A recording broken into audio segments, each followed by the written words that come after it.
Well, they dragged me out of mothballs to come out. I remember, just a year ago, I would have spoken first. Now I'm last. Goes to tell you. But, what's that? Okay. That's for last. Jim, right? So, I'm never going to live that down, am I? It's a side effect from the second dose. Kim is a rock star. I was just telling Tom about that. He stole my line. Kim is someone really to watch out for. I had this nightmare that after serving in Hartford, I'd be glued to CTN, which is like the C-SPAN of Connecticut. And thankfully, I've only watched it 3 times. And 3 times I'm like, what am I doing? So I clicked. But one time, Kim was in a debate in committee, it was probably PD, with Mayor Elliker from New Haven.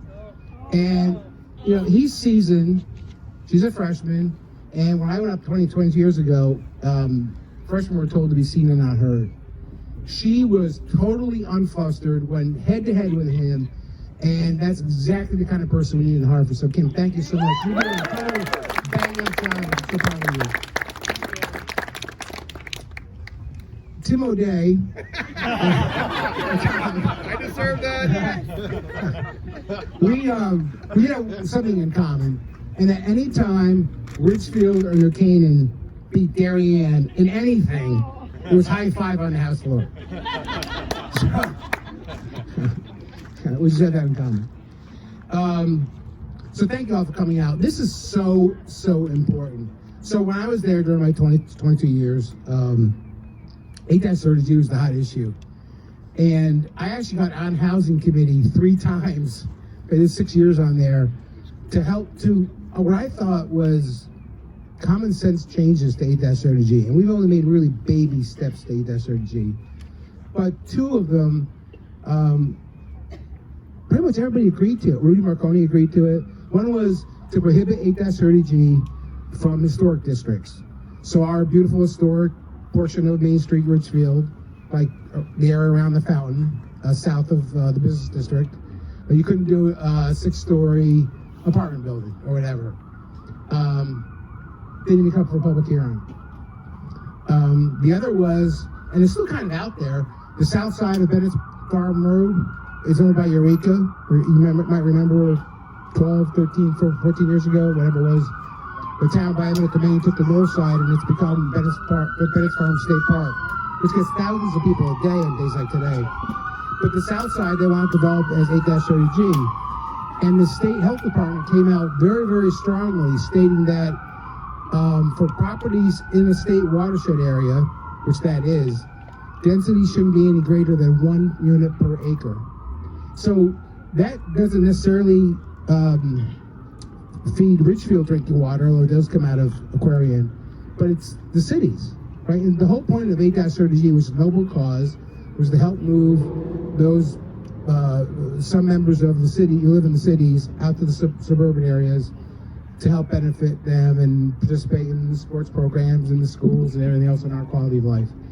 But we don't need mandates from Hartford to do any of these things on this sheet. There's 13 bills, Kim, you said, that came out of committee that are currently on the floor or on the calendar. And we've seen it time and time again.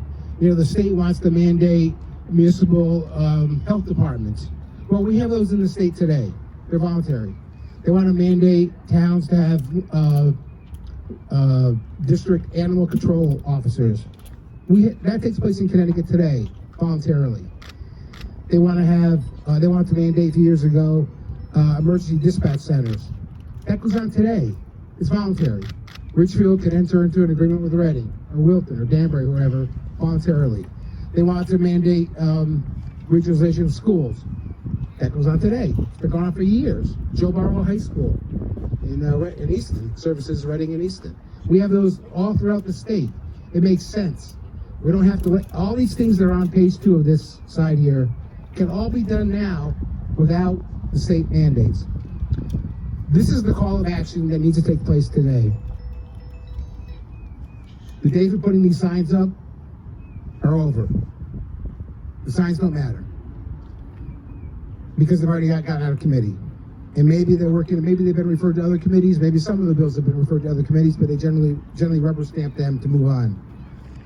So right now they're on the, let's see here, House Bill 661, there's a Senate bill. So a mix of House and Senate bills. They're sitting on the House and Senate calendars.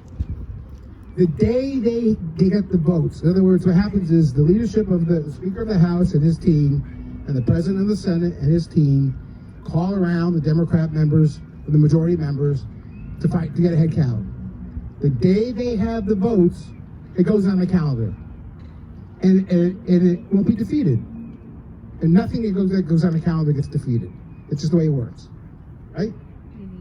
So we need to step up and contact our state reps and state senator, and if you're not from Ridgefield, your state rep or your state senators, and email the leaders of the Speaker of the House and the President of the Senate and Governor Lamont.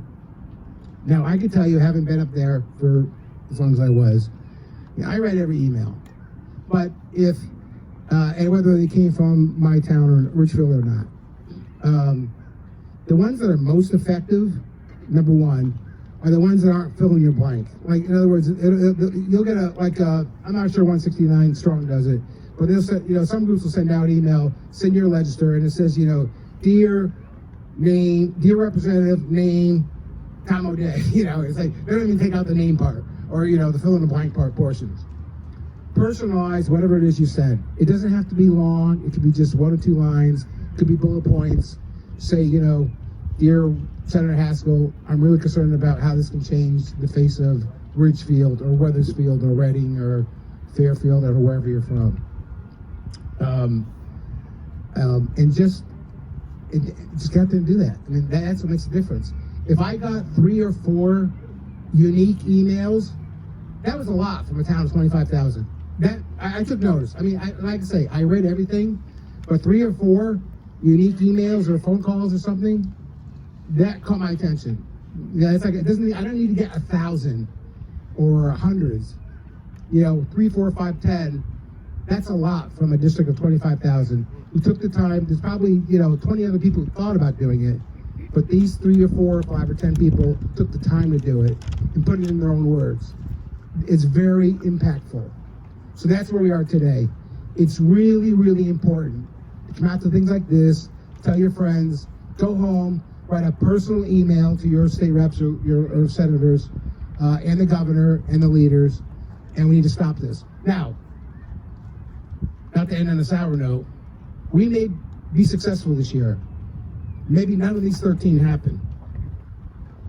But sometimes these things take years, and the same issue comes up year after year after year. So just because we're victorious this year doesn't mean that these may not come up next year. Or next year, maybe not because it's election year, but the year after that. And if the majority party grows in numbers, it'll be that much easier when the leaders call around, say, okay, where do you stand on HB 6611, which is probably one of the worst ones here.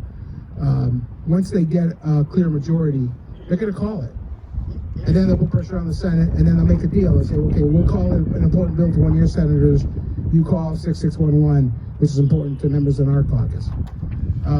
So I guess the bottom line is, go home, write some email. We don't need everyone to write an email.